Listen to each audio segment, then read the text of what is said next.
laptop because the volume on this is pretty good. Okay, we're getting ready to go on with the second group of game developers, Nexcra Software. Yes, I am commentating in between set change. They're still getting ready. If you're asking questions and leaving hearts on the Periscope stream, I'm so sorry, I can't answer them. Please keep typing, leave hearts. If you have any questions, I will make sure to bring it up with the developers and we can get them answered. Yeah, so I think we're going to get started, so I'm going to flip the camera. Oh yeah.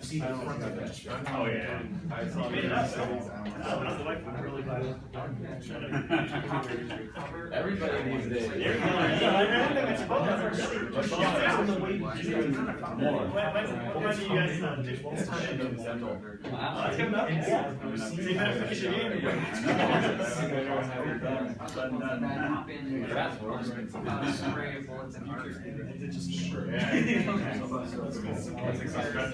She's not at airport? Air, right? She's at Air or DTC? I can't remember. ARB.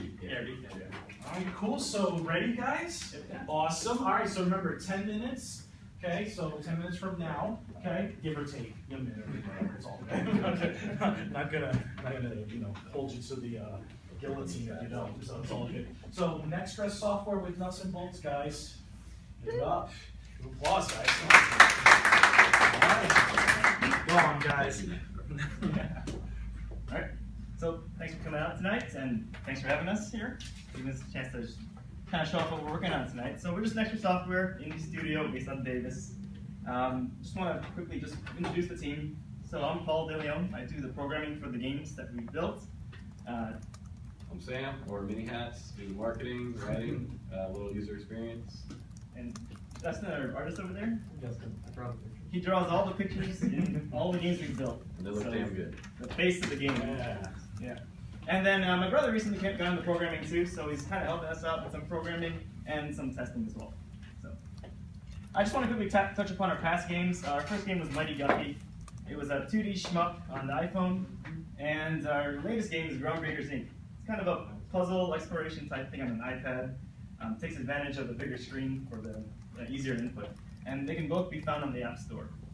But today, we're here to actually talk about our current project, and very happy to finally be able to start talking about it. We've been working on it for the past year. It's nuts and bolts. So this one, unlike the other two, as Gabe mentioned earlier, it's going to the Wii U.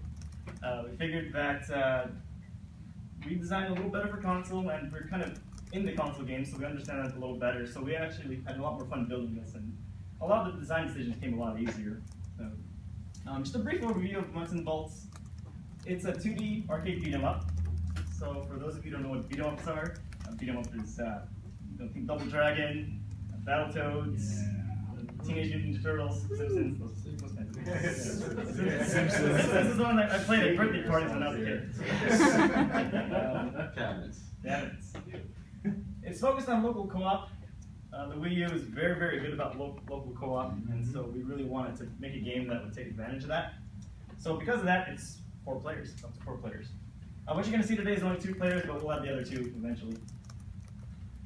Characters, we're just going to briefly touch upon the characters in the game. I'll let Sam go ahead and talk about them. He spent a lot of time developing these characters. Probably too much. They're pretty much his children, so go. Take it away, Sam.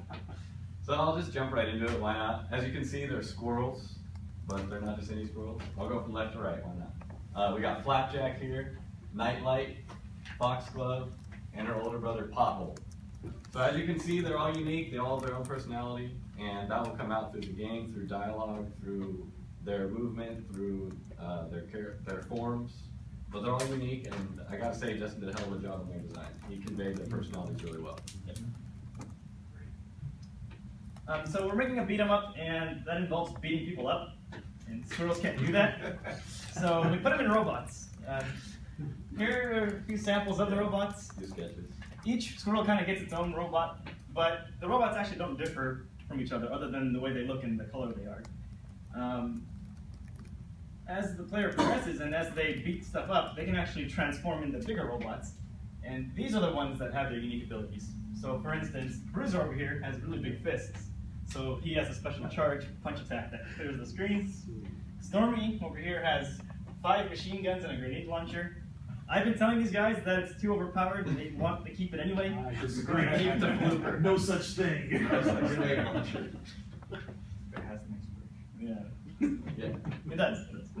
So these are the big robots. And I guess from here we'll just launch into a quick demo. Yeah. All right. So Sam will just sort of give the play-by-play while Justin and I play through this thing. All right. So, oops.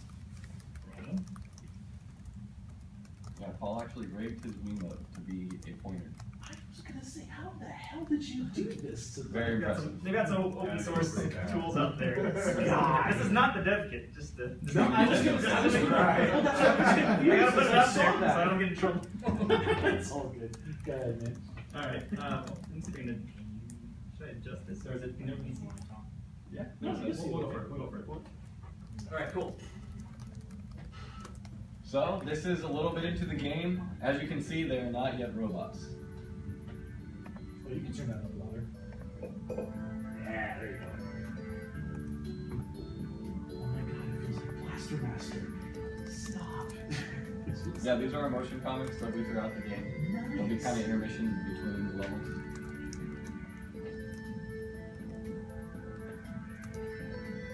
And the music is subject to change.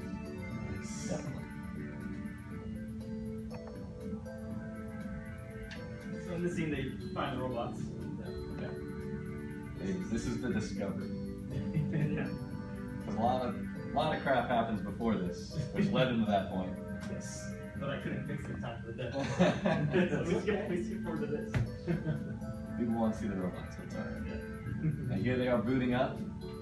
It's actually a really cool shot.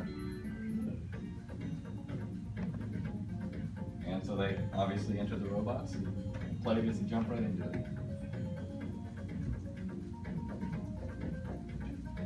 We decided to go with in-game dialogue. We will have an option to skip in the future, but we thought that it does add to the game, makes it more unique, because a lot of the beat-em-up stories are really thin. Yes. And they were, Simpsons or Teenage Mutant Ninja Turtles, so you already knew about it. And we decided to go with this giant wall here that you obviously can't really jump over, just to get the player kind of used to the combat a little bit, just to show that they can punch, break things, give them something to do while they're winning. And here we have real brief platforming. We thought it'd be fun to mix it in. A lot of games did that. Double Dragon did that. Battletoads, the first one actually, was majority platforming. But it's just fun to mix it up for the player. Cool. We got 5 minutes.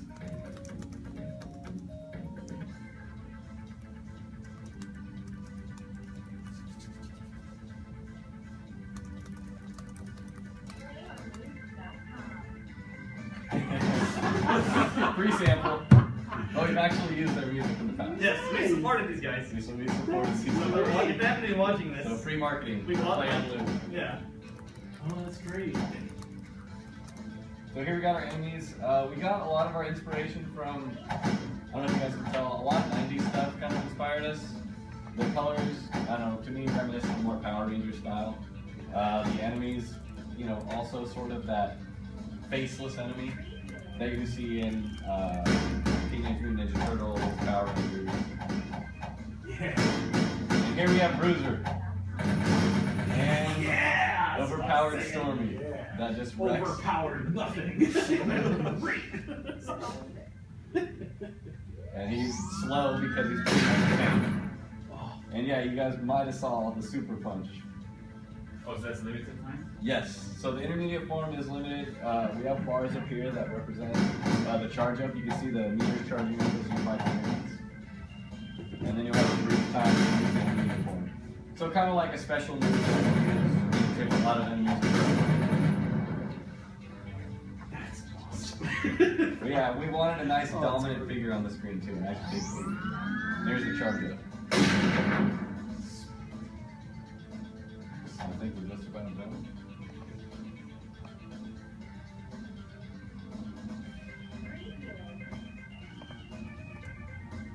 And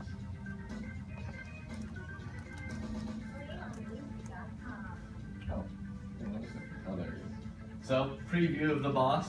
Okay. Okay. Just to preview. But this character, this boss comes up earlier in the level, and you eventually get a fight. Nice. Okay. And that's our demo. But look out for it next year. We're shooting for Q3. Once it's all said and done, available in the eShop. Fantastic, guys! Applause. Seriously. Okay, I have a quick question for you guys. So we have about about 3 minutes. Okay, So sure. my first quick question to you: how many levels are you planning to have all together here? We're planning on doing, right now we have, I believe, 8, but each level has like subsections. Okay, so you have So we have ranging paths. about 8 with, some include a boss, instead of a boss, some will include kind of a mini game type of deal, Oh, okay. or, just to mix it up a bit. Vehicle levels. A vehicle, yeah, we're trying to do a vehicle level, we're gonna try to do a survivor stage. Nice. Yeah. Now, the survivor stage. I have to ask this: will it actually have an end? Will there, or is it just an endless? Our story is actually you get stuck in an elevator, and at each floor, like enemies will flow in. You gotta fight them off, and then at the bottom it ends, and then it moves on to the next part of the story. Okay. So you're surviving in the elevator as you go down. Excellent. Excellent. Okay, I'm done with my questions. Yeah. Since you mentioned Double Dragon and Battletoads as some of your influences, I'm wondering, those games had a limitation of the time with the Z-axis aligning of your punch and kick. If the enemy was ever so slightly above or below you, it wouldn't register and you'd get yourself hit. How did you guys deal with that? I'm glad you asked that. The robots have these orange eyes. They kind of have this look like that, but depending on the robot, they're different shapes. What we're going to be trying to do is we're trying to get it so that when the enemies line up with your avatar, Exactly. the eye changes color. So it might be default orange, and then when they line up, it turns red or something. And we're hoping that would be a good visual indicator and add to the user experience or overcoming that type of weakness. Yeah, we've also thought to do the same thing when they're in hit range. Their eye lights up a different color. But yeah, that definitely was an issue when we were playtesting those little. Oh yeah. We were playing the old beat 'em ups, and we didn't realize how, I don't want to say bad, but like how unplayable they got. Yeah. It was a limitation of the time. Clunky. Yeah. Okay, got time for a couple more quick questions. Just a comment. I think the art style, it reminds me a little bit of the Behemoth games, Castle Crashers, right? Oh, good. Absolutely. Take that as a compliment. We're a little worried because that is a hit title, but yeah, we do have a cartoony style. I like that. I love it. Yes. Hands down to Justin, by the way. Yeah, I was gonna say I love the art style too. It's really nice. I love the action comics are really well done. I hope the text font changes or at least is It's more. all just right now. Yeah, exactly. Motion comics for sketches, but One of the things that I noticed earlier in the levels before you started running the enemies was that there's nothing in the background that gives scale.